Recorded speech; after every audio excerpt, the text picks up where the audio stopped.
السلام عليكم. مرحبا بكم يا أصدقاء في برنامج واحة سلام.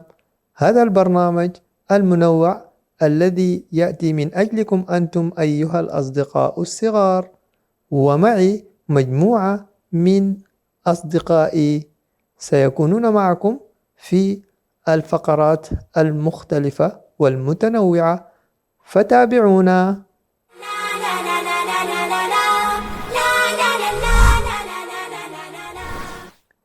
والآن مع فقرة ينبوع الواحة وصديقي عمر وريان.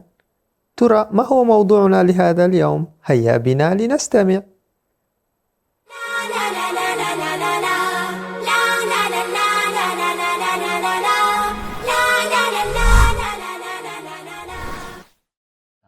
أهلا وسهلا بكم يا أصدقاء مع فقرة ينبوع الواحة، مع موضوع مهم جدا جدا يجب أن نحرص عليه في بيوتنا، ألا وهو بر الوالدين، فالأب والأم أغلى ما يملك الإنسان، لأنهما قدما الغالي والنفيس في سبيل تربية أبنائهم تربية صالحة، فواجب الأبناء على الآباء أن يردوا المعروف ويقدم لهم كل ما يحتاجونه، حتى ما لا يحتاجونه دون كلل.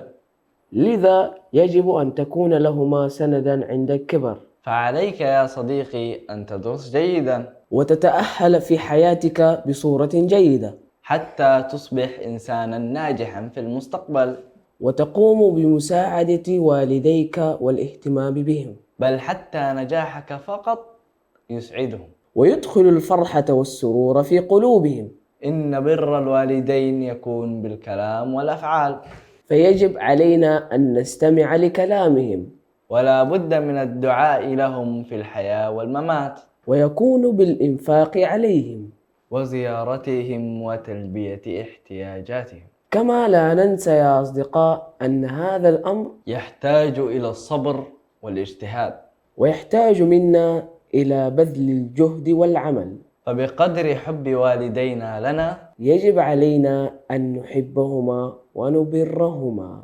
ونعتبر ذلك ردا لجميلهم، لما فيه من الثواب الكبير.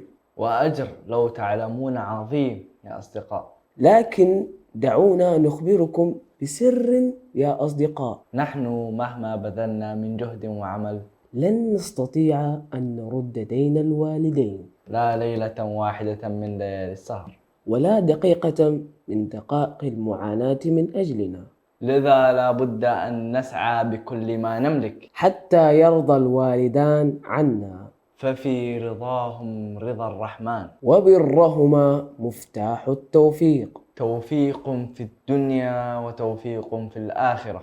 بهذا يا أصدقاء قد انتهينا من موضوع اليوم، على أمل أن نلتقي مجددا يا أصدقاء. هذا صديقكم عمر يحييكم، وصديقكم ريان محمد يحييكم.